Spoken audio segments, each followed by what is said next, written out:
Hello good morning, કેમ છો? મજામાં? તો આપણે આજે બનાવવાના છે દૂધીનો હલવો. તો આપણે બે મોટી મોટી દૂધી લઈ લીધી છે, જે કિલોની હતી, જેટલી 2 કિલો જેટલું થશે. છીણ તો આપણે બહુ ઓછું પડશે, તો આપણે દૂધી ના છીલતા કાઢીને આપણે છીણવાનું ચાલુ કરી દીધું છે દૂધી, કારણ કે આપણે બનાવવાનો છે આજે દૂધીનો હલવો. આપણા ઘરનું દૂધ છે, આપણે માવો નથી ઉમેરવાનો, એટલા માટે આપણે ઘરના દૂધથી જ બનાવવાનો છે, કારણ કે આપણે ઘરે ભેંસો છે એટલા માટે. તો આપણે દૂધી છીણવાનું ચાલુ કરી દીધું છે. તમે વિડીયોમાં બન્યા રહેજો, એટલે હું કઈ રીતે બનાવું છું હલવો દૂધીનો એ તમને ખ્યાલ આવશે. અને હું વારે વારે નથી બનાવતી, ક્યારેક જ બનાવું છું, એટલો આપણને ફાવતો નથી, તો બી બનાવીએ એટલે બધા ચાટી ખાઈ જાય, આંગળીઓ ચાટી ખાઈ જાય. તો ગાઈઝ આપણે હવે બનાવવાનું શરૂ કરીશું. આપણે જો દૂધી છીણાઈ છે, અને એ છીણે કોણ છે એ બી તમને કહી દઉં, મારો ભાઈ છીણે છે દૂધી. અને આ તો આપણે સ્ટાર્ટ કર્યું છે છીણવાનું. મારો ભાઈ કે હવે તું છીણ, એટલા માટે આપણે બેસી ગયા છીણવા માટે દૂધી. કારણ કે આપણે દૂધી છીણવામાં આપણને કોઈ કંટાળો, આપણે ખાવા બનાવવામાં કોઈ બી વસ્તુમાં કંટાળો આવતો નથી, એટલે આપણે બંધ પડ્યા દૂધી છીણવા માટે. બીજું બધું રેડી કરીને રાખ્યું છે, બદામ, કાજુ, ઇલાયચી એ બધું તૈયાર કરીને રાખ્યું છે, એટલે કંઈ વાંધો નથી. હવે આપણે દૂધી ખાલી છીણી દઈએ ફટાફટ, એટલે પૂરું થાય. આ દૂધી છીણવામાં થોડી વાર થાય, બીજું કંઈ નથી, કારણ કે એને ખમણવામાં બહુ વાર લાગે ને હાથમાં છીણી વાગી ના જાય ને, એનું બહુ ધ્યાન રાખવું પડે ગાઈસ. એટલા માટે બહુ સાચવીને એને ખમણવી પડે દૂધીને. જોઈ શકો છો, જો આપણે દૂધી ખમણીને હવે તૈયાર કરી લીધી છે, અને એક બાજુ આપણે બધું રેડી કર્યું જ છે. એટલે હવે આગળ જુઓ તમે વિડીયોમાં. તો આપણે થોડું અંદર કઢાઈમાં ઘી નાખી દીધું હતું, ને આપણે દૂધીનું ખમણેલું છીણને આપણે થોડું શેકાવા માટે મૂકી દીધું છે, કારણ કે થોડું ઘી નાખીને એને થોડી વાર 1-2 મિનિટ માટે બરોબર સાતળવું પડે. એટલા માટે આપણે થોડું ઘી ઘરનું જ હતું, એટલે આપણે ઘી અંદર થોડું અમથું નાખી દીધું છે, વધારે ઘી નથી, કારણ કે ખુદ મને ઘી નથી ભાવતું, એટલા માટે આપણે બહુ ઓછું ઘી ખાઈએ છીએ. તો આપણે એને થોડું ઘી નાખીને કડિયામાં સાતળવા માટે મૂકી દીધું છે, અને આપણે આમ ધીમે ધીમે એને સાતળવાનો છે. થોડો ખમણેલું બધું છે એને સાતળવાનું છે, તેથી ટેસ્ટ સારો આવે, ડાયરેક્ટ ના કરાય, એટલા માટે. અને આપણે આ સતળાઈ જાય એટલે આપણું ખમણેલું બધું શેકાઈ ગયું છે બરાબરનું, તમે જોઈ શકો છો. આપણે નાખી દીધું. તો હવે આપણે નાખીશું દૂધ, કારણ કે આ આપણા ઘરનું દૂધ છે, એટલા માટે હું માવાનો ઉપયોગ નથી કરતી, ઓનલી ફોર આપણા ઘરની ભેંસનું દૂધનો જ ઉપયોગ કરું છું, ને એટલું મલાઈવાળું દૂધ છે, મારે માવાની જરૂર નહીં પડે, કારણ કે આપણે ખમણેલું બધું આપણે કેટલી દૂધી ખમણેલી હતી, હશે તો પોણો 1 કિલો જેટલું હશે ખમણેલું, એની ખમણી બધું. તો આપણે એમાં નાખીશું 1.5 લીટર જેટલું હું દૂધ નાખ્યું છે, કારણ કે એને આપણે બરાબર ગરમ કરીને રાખ્યું હતું હું દૂધ, કારણ કે મારે ગેસ ખાલી નહોતો, એટલા માટે ફટાફટ હું ગરમ કરીને એક બાજુ રાખ્યું હતું ને એમાં નાખી લીધું હતું, એટલા માટે. કારણ કે પહેલાં ગરમ કરવા દૂધ મૂકી દીધું હતું, એટલા માટે હું એને વિડીયોમાં નથી લીધું, કારણ કે અમારે બીજું પણ બનાવવાનું હતું, એટલા માટે ગેસ ખાલી નહોતો. તો આપણે હવે નાખી દીધું.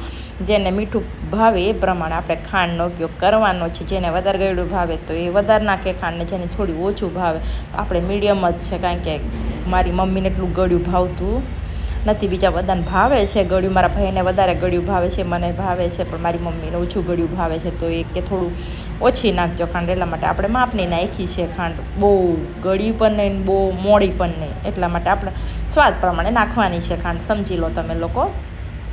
તો આપણે 1.5 લીટરનો દૂધનો ઉપયોગ કર્યો છે, એમાં આપણે થોડી 300 ગ્રામ જેટલી આપણે ખાંડ લીધી છે, કારણ કે બહુ મીઠી નથી બનાવવાનો હલવો, એટલા માટે. અને હું કોઈ કલરનો યુઝ નથી કરતી, આપણે બસ સિમ્પલ નોર્મલ રીતે આપણે ગામડાની રીતમાં જે રીતે બનાવે એ રીતે જ બનાવું છું. તો તમે વિડીયોમાં બન્યા રહેજો ગાઈઝ. જ્યાં સુધી દૂધ ના બળે ત્યાં સુધી આપણે જો કાજુ ને બદામ ને ઇલાયચી ને એવું બધું રેડી કરી લીધું છે, અને એક બાજુ આપણે થઈ રહ્યું છે દૂધ બધું. હા કેવો મસ્ત લાગે છે, જો બધું દૂધ બળવા આવ્યું છે બરાબર. ફાસ્ટ ગેસ કરીને હું એ દૂધને બધું બાળું છું, કારણ કે આખો દૂધ બળી જવું જોઈએ અંદર, માવો બની જવા જોઈએ અંદર, એના અંદર જ. કારણ કે હાલ તમે હજી દૂધ છે એનું બી પાણી થોડું વળ્યું હશે, ખાંડ નાખ્યું એનું બી પાણી વળ્યું છે, એટલા માટે હજી છે, પણ આપણે ધીમે ધીમે એને બાળી દઈશું બધું, એટલે એક સરખો માવો થઈ જશે, કારણ કે આ બધું બધું પાણી જેટલું દેખાય છે એ બધું છે.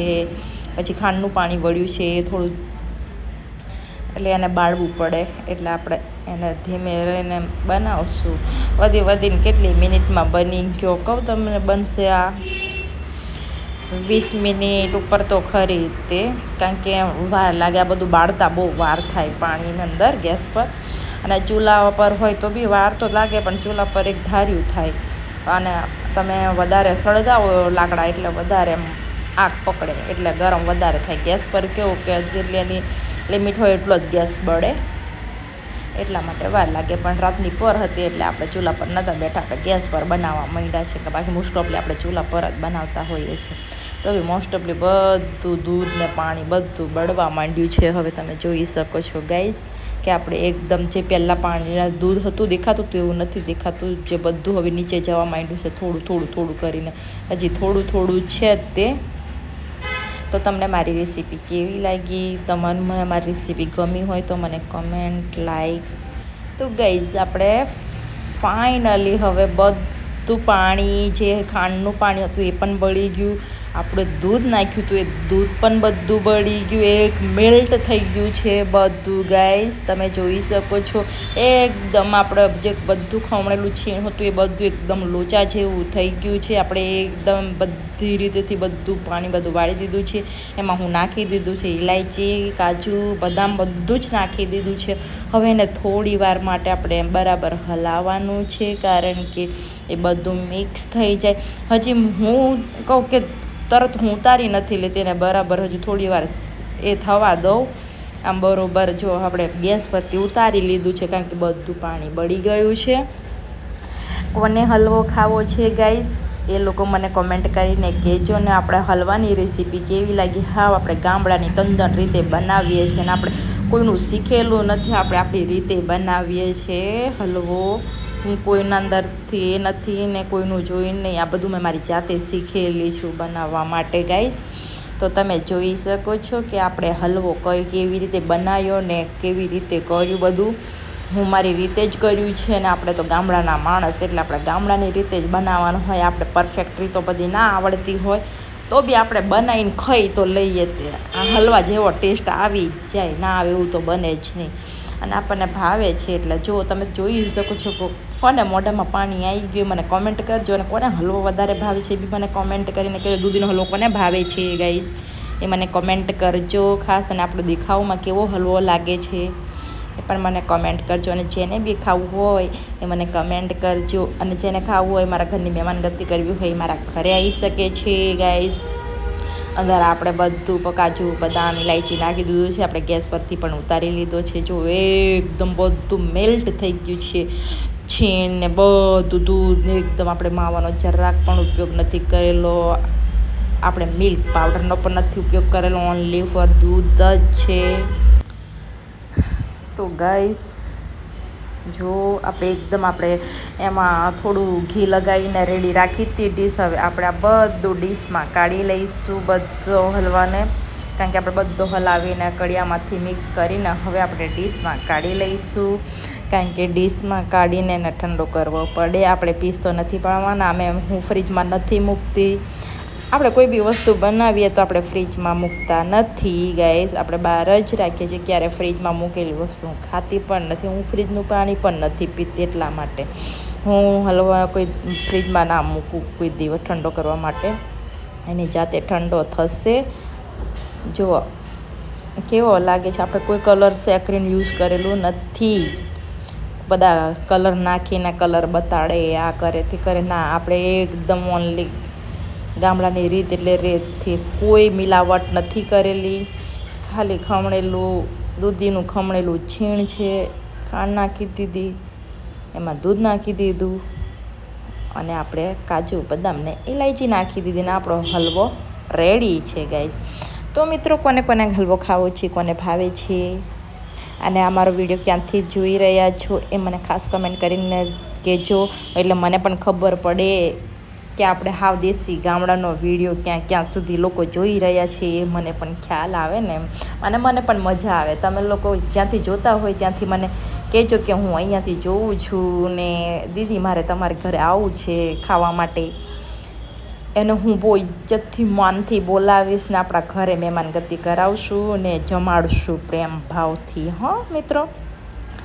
અને આપણે બધાને આપણી ઇજ્જત કરે ને આપણે બધા ઇજ્જત જ કરવાની હોય. આપણને કોઈ દિવસ ગાળો બાળો બોલતા આવડતું નથી, એટલે આપણે બધાની ઇજ્જત ભાઈ બેન કાકા કાકી જે હોય એ રીતથી આપણે બોલાવીએ છીએ, કારણ કે આપણને તુકારા ને બુકારાથી કોઈથી બોલાવતા આવડતું નથી. એટલે મિત્રો, જેને પણ હલવો ખાવો હોય મને કમેન્ટ કરીને કહેજો, એટલે આપણે બહુ પ્રેમ ભાવથી બનાવીને પણ ખવડાવીશું. અને હવે તમે પૂરી આખી ડીશ ભરાઈ ગઈ છે, જોઈ શકો છો. મિનિમમ 1.5 કિલો ઉપર આપણો હલવો બન્યો છે.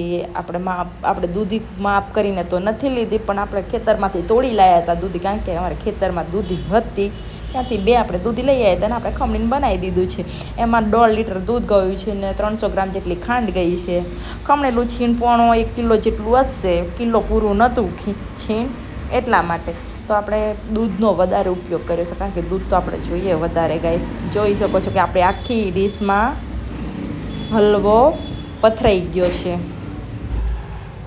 જો આપણે આખી ડીશમાં પાથરી દીધો છે, તો તમને દેખવામાં કેવો લાગે છે હલવો? આપણે લાગે છે ને આપણે કલર નથી ઉપયોગ કરેલો, બટ આપણે ખાવા લાયક તો આપણો હલવો બની ગયો હોય. તમને દેખવામાં કેવો લાગે છે? જો સારો બન્યો હશે કે નહીં બન્યો હોય મને કમેન્ટ કરજો. મારા ખ્યાલ મુજબ તો આપણે સારો જ બનાવીએ છીએ. આપણે કંઈ બી વસ્તુ બનાવીએ તો ક્યારેક ફેલ નથી, કોઈ દિવસ મેં બગાડી નથી, કારણ કે જો ભાઈ આપણે ગામડામાંથી મહેનત કરીને ખાવાવાળા માણસ છીએ, બગાડ કરતાં આવડતું નથી. આપણે બગાડ કોઈ દિવસ કરતા નથી. અને આપણે રોટલીઓ ગમે એ પડ્યું હોય, રોટલીઓ તોય આપણે ફેંકવાની થતી નથી. ગાય હોય, કૂતરું હોય, કોઈ બી હોય એને આપણે ઊભા રહીને આપી દેવાનો. અમે તો, અમારે ગાય નથી, ભેંસ છે, તો અમે કોઈ બી વધેલી વસ્તુ આપણે ભેંસને ખવડાવી દઈએ છીએ. તો મારા હલવાની રેસીપી તમને કેવી લાગી મને comment, like, share and subscribe કરી દેજો ખાસ, અને શેર કરવાનું ના ભૂલતા. અને ગમે ત્યાંથી જોતા હોય મને કમેન્ટ કરીને કહેજો. જેને ખાવું હોય એ લોકો મારા ઘરે આવી શકે છે, મહેમાનગતિ કરી શકે છે, મને મળી શકે છે પ્રેમ ભાવથી. બધાને જય માતાજી.